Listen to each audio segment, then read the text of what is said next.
Welcome to Talking Synths, episode 45. I'm Sam. I'm Carlos. And we're having fun with samplers. Oh, I forgot to do two of you. I was going to do. I'm Carlos. Sorry about that.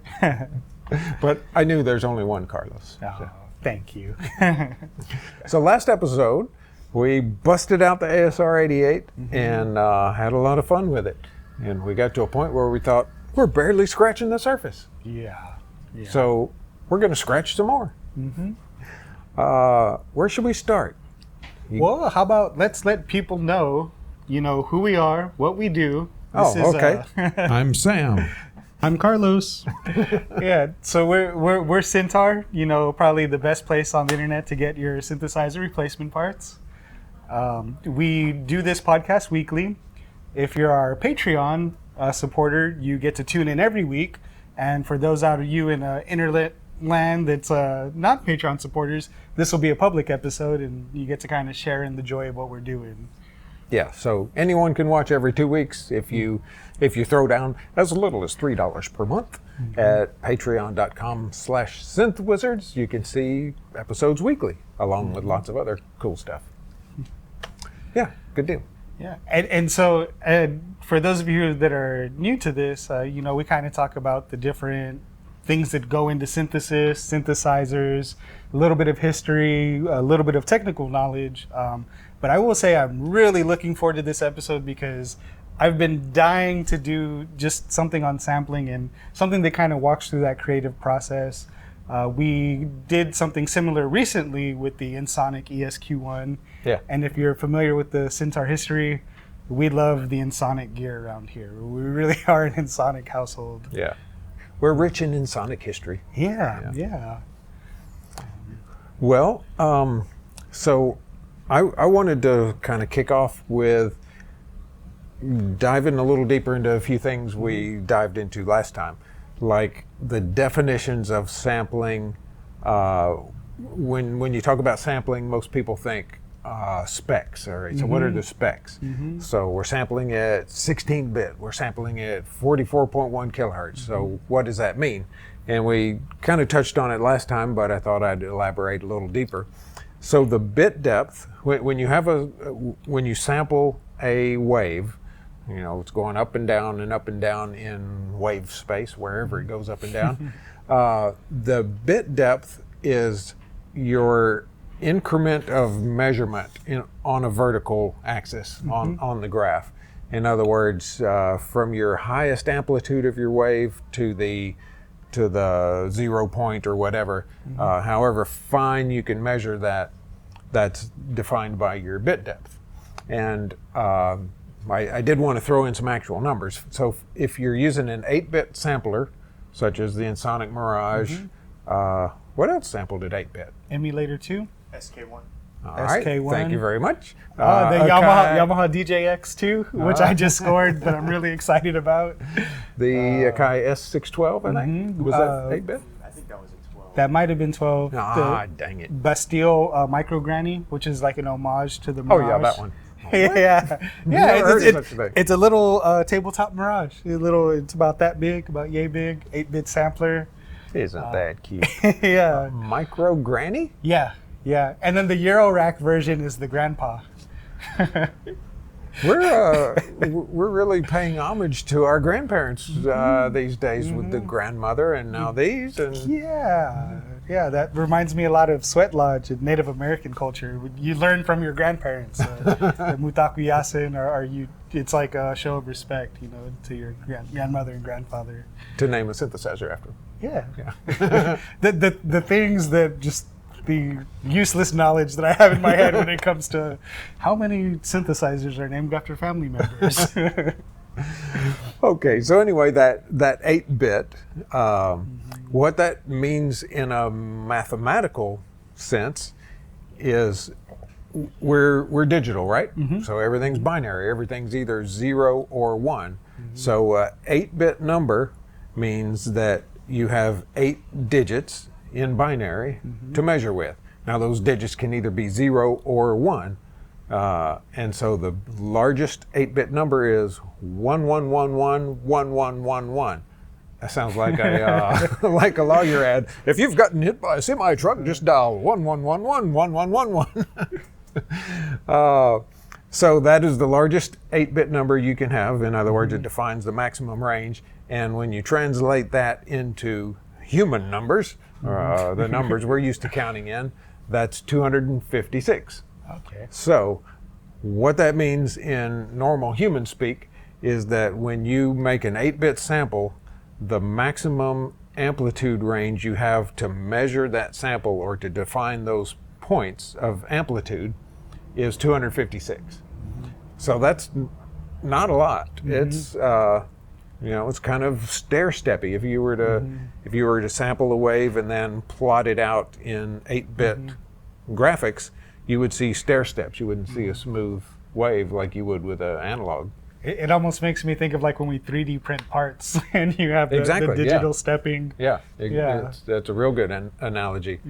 And so then on the other end of the spectrum, well, I don't know if it's the other end of the spectrum these days, but if you were alive in 1992, the other end of the spectrum would have been such as the ASR-10 or ASR-88. That's a 16-bit sampler. And so now you have 1111 16 times. And that number, when you translate it to regular base 10 human counting numbers, is human numbers. 65,536. So instead of 256 increments, now you get 65,000 plus. Wow. So you can tell you really get a lot smoother emulation of the waveform that you're sampling. And hence, a 16-bit sampler sounds clean. It's basically the same bit range as a CD or a DAT recorder. And 8-bit sample, on the other hand, sounds stair-steppy and edgy and grungy. And you hear aliasing and all that kind of stuff. So, and we mentioned the Nyquist theorem last time. And so everybody get out your notebooks and take some notes, and we'll get into the heavy math. No, not really. But what the Nyquist theorem says, basically, that if you want to reproduce any frequency, you have to sample it at least twice that frequency. And so how that translates to samplers is the normal range of human hearing goes up to 20,000 hertz if you're a youngster.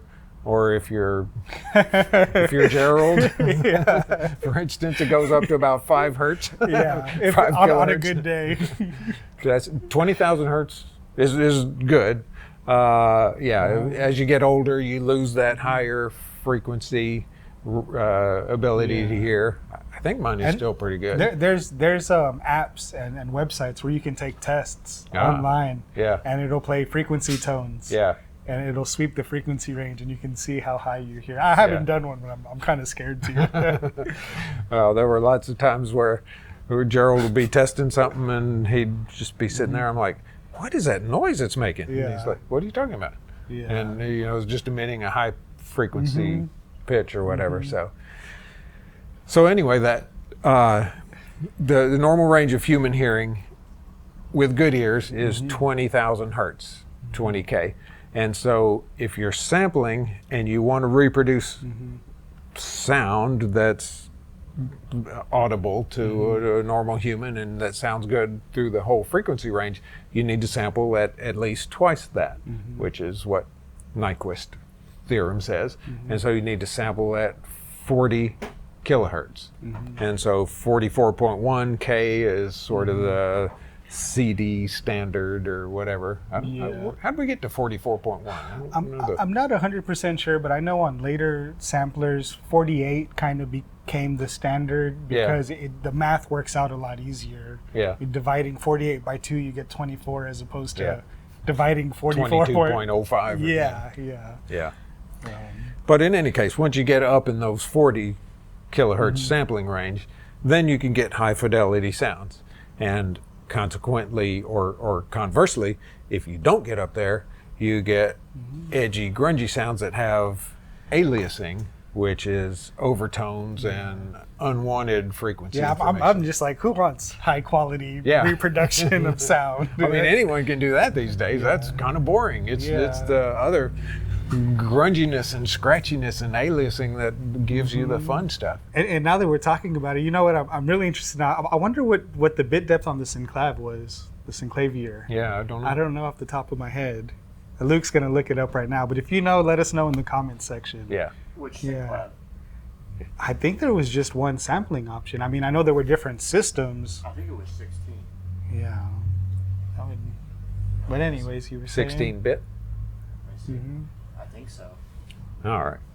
Well, we're just speculating here on your time. So anyway, that's what the math and the physics and the, that's what all that stuff works out to.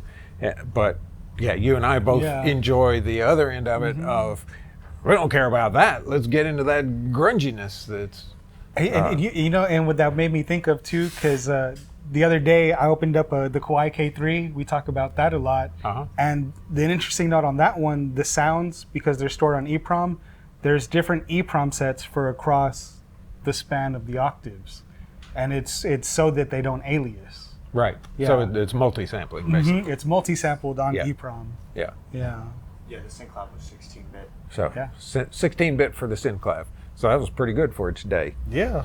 So multi-sampling is a way to get around that aliasing because let's say we sample something on middle C, and then when we play it back, stretching way outside its range, you get those crazy overtones. So if you just do multiple samples across the keyboard, you get around that. You don't have to transpose as far. At the expense of memory. Which is always the thing. Oh, is that still a thing for samplers? It always was. I don't think so many people are in the box nowadays, but I think we've talked about this. It's kind of a common reoccurring theme on the podcast, but just that intersection of technology and sound, and how limitation really does breed creativity and those happy accidents. Yeah. So, anyway, let's do some sampling. I'm just going to play this one because I came across it in looking for this. It's Mellotron flute samples, and we had a Mellotron in here recently and did some stuff with it. And so at some point years ago, we sampled an actual Mellotron and offered that as part of the Syntaur sample sets, and here's the sound of that.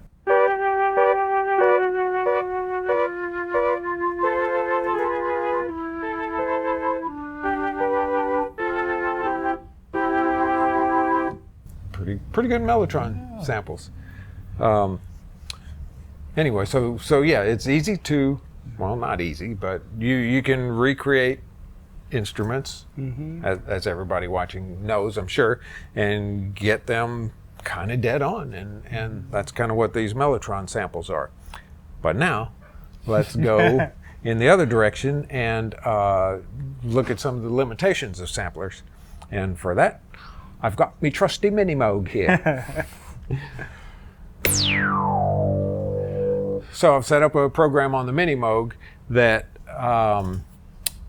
it's a sawtooth-based program, 2 oscillators beating against each other, a third oscillator, a fifth above that, and then the filter set up with high resonance and kind of sweeping automatically with an envelope as you press the key. So you can hear the filter going. So now, let's sample that into the ASR-10.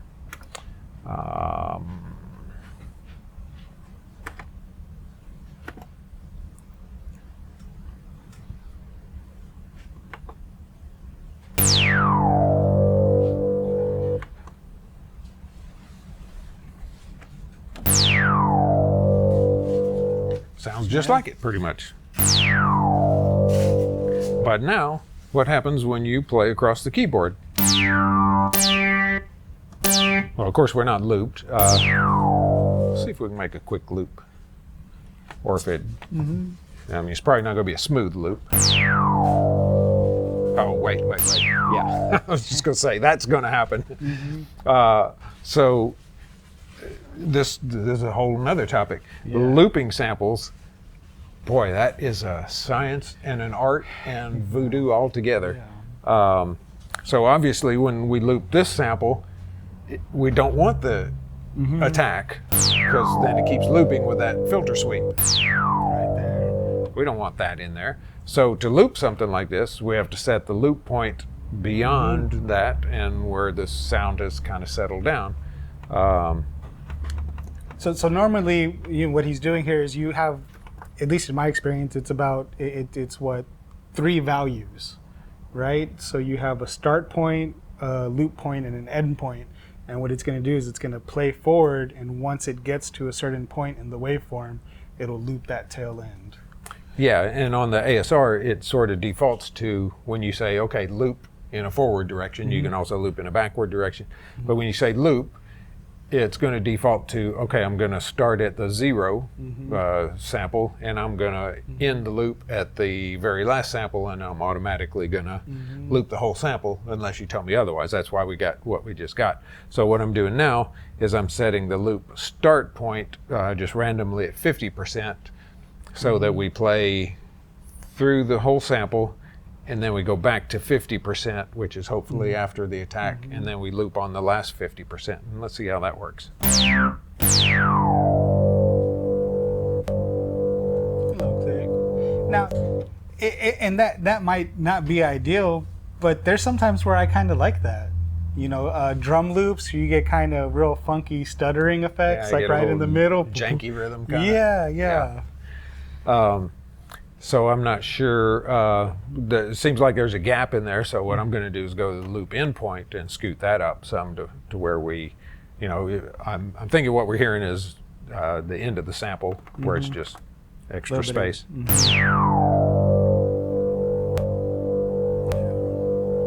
So now we get a continuous sample, but there is a tick in there. And so let's talk about what that tick is, because that's key to understanding how to get rid of it. If we were using Alchemy on a Mac 2 or whatever it is that uses it, and we could see the waveform, we spread it out enough, we'd see the amplitude going up and down, and then for looping, it normally shows you in the middle of the screen a vertical bar that's your loop point. And you see one side of the loop point and the other, and that tick is what's happening when the amplitude at one side is not equal to the amplitude at the other. And so the sampler's having to go incredibly rapidly from this really low point to this really high point, and that's what's making the tick. And so when you adjust your loop point, you want to find a point where those waves cross and they are at the same amplitude. So that's the first step, but they not only have to be, or you not only want them at the same amplitude, but you want them going in the same direction. In other words, if at some point the sample was going down and it was at a 0 crossing, for instance, and then you looped it at a point where the sample's going up, it can still be at the same amplitude, but it's going in a different direction. So that's going to click. So basically you want it to just make a pretty picture. Like if you're doing a sine wave sample, you'd want, and you had your wave going up, cresting, and then coming back down, you want your loop point to pick up right at that point where the wave's going down and then goes back up, and that's how you do it. The crazy thing though about doing good loops is sometimes it looks perfect on the screen, it looks great on paper, but it still has a tick. Why is that? Oh no. But there's a reason somewhere in the depths of the bowels of this machine, and sometimes you just gotta scooch around and find a better point. And sometimes the imperfections are what make it perfect, And one of my favorite things to do is to modulate the loop points as you're playing, and so it's never really quite exactly the same. So sometimes you get a tick and sometimes you don't, and sometimes you get a tick and sometimes you don't, and now you're adding like a second layer of percussive patterns that aren't quantized and they're off the grid, but it's also not super pronounced. It's a way to add subtlety. And me, on the other hand, I don't like those ticky loops. But when you talk about modulating loop points, you can get into some really cool stuff. Like let's say we're going to make a sample of this Minimoog with what we just did, but we can now take this and we can move the start time into the sample to where we don't get the unless we play at high velocities, and then we get that attack. You know, you can do cool things like that. And last week you mentioned one cool thing about samplers is that you can make your monophonic instruments polyphonic. So now we can, you know, have a polyphonic Minimoog. So that's basically a memory moog, right? Well, there are some limitations. And so to get back to what I was going to demonstrate at first with this sample is on the nominal note, it sounds great. Sounds just like the Minimoog. Here's the Minimoog. Here's the ASR-10. It's hard to tell them apart.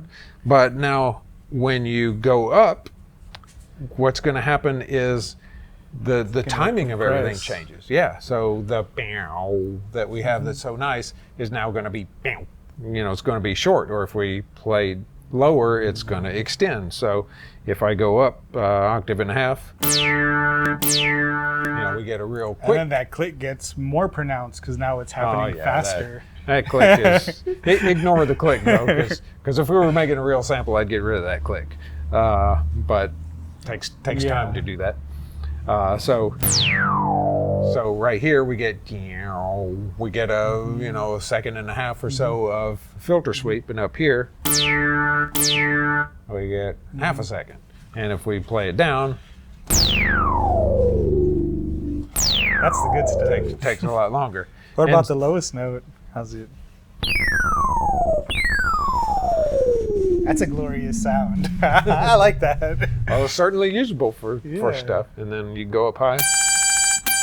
You know what that reminds me of is on the Yamaha YC30, there's a marimba setting where it makes it like play like a marimba, the combo organ. And I mean, that's almost akin to what it's doing. You know, it's playing really fast, that looped. Yeah.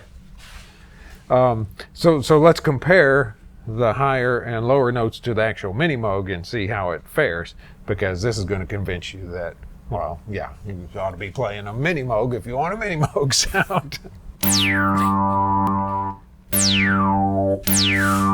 It's not too bad an octave up. Now let's go 2 octaves up. Here's the Minimoog. Here's the sample. So on the Minimoog we still get the nice filter sweep. And here we get, and then we go down. Here's the ASR an octave down. And they're not too different there. But that at what sample rate are you using? 44K. So does the ASR allow you to change that? Yes, it does, and it allows that after the fact. And so let's take our Minimoog sample, and if I can remember how to do it. Now it's something, just another little tidbit in there. Some samplers do have loop point detection, so like your Roland S series samplers will loop it up for you. Yeah, well, smarty pants. I just know if I don't say it, it's going to be in the comments section. Yeah, that's true. There are a lot of samplers that have a lot of cool features. Yeah. And like we were saying last time, a lot of samplers have great filters, and the ASR is completely digital, and so you can't get that analog-y resonant filter stuff unless you sample it. So just to get crazy, I'm going to convert this 44.1 sample rate to 13.3, and it's going to take a minute to process all the audio. Make some coffee and make a hot pocket. It's not that bad. Hot pockets. Yeah. Hey, that's going to be a copyright strike right there. Copyright strike. I was thinking we were going to get some free Hot Pockets. All right, so here is the original sound. And here it is at 13. So you can tell, especially at the beginning of the resonant, where there's a lot of real high frequency information. Yeah. At first it was sharp, and now it's like it's almost like the filter's going whereas It's like the high-end fidelity, it's kind of gone. yeah. You can hear some extra grain and grunge, but the real trick is going to be when we start moving around. Let's play it up high. Here's the original. Here's this one. No, it's not too bad, but let's try it low. Well, try that, and then. Yeah. So. It sounds like you leveled up. So that is the original sample dropped an octave, and with the sample rate converted way down. And so what's happening is now with it dropped down, we're getting a lot of overtones that might have been, so high that we're not really paying attention to them. And now they're dropped down into the range where they're really annoying. And here it is, the regular sample frequency. And now the crunched. So is that good or bad? Depends on how you use it. And you always have to hit the lowest note. Like, that just does it for me. Yeah. Yeah. Just something completely foreign and removed from the original sound source. Yeah. Yeah. And another interesting to note is that all this is dry, no effects. One of my one of my favorite things to do is sample with effects going in, and then giving the sampler something extra to chew on. So we can put some effects on it now. Do you want to do it with the original sample rate or the crunchy sample rate? Oh, the crunchy sample rate. I knew you were going to say it. All right, we're going to keep that. Uh-huh. We're going to save our data. And now let's... And so the ASR, obviously shares a lot of the same algorithms with the DP2 and the DP4.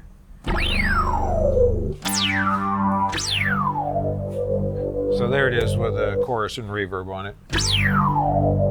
Or your lowest note.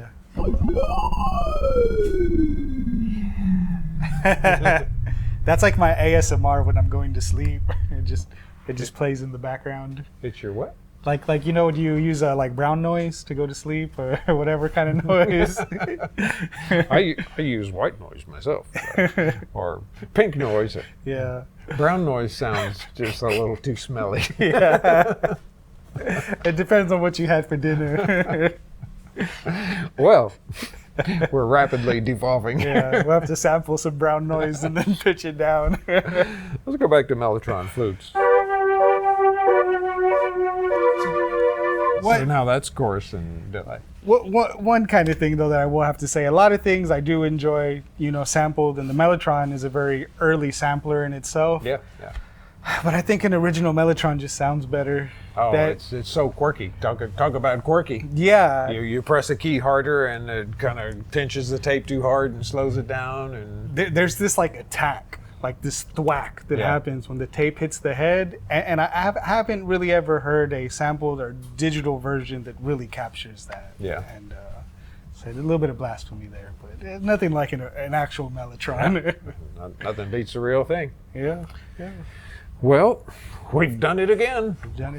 We've taken a half hour of your time, and before we just take up a little bit more of your time, we got a really cool event coming up, KnobCon, September 10, 11, 12 in the Chicagoland area. This will be our first time attending. Really excited about it. Yeah, well, we're one of the gold sponsors. Yeah. We'll have a big corner booth, and basically we're gonna take all the cool stuff in our showroom, and I'm already dreading having to pack it up and figure out stands and monitors, but it'll be fun. So if you live up in the Midwest or the northern United States and you always thought, gee, I wish I could get down there to Syntaur, then we're bringing Syntaur to you. Yeah. Yeah. So hope we'll see you there. Stop in at our booth and say howdy. Yeah. But for right now, we're going to say modulator.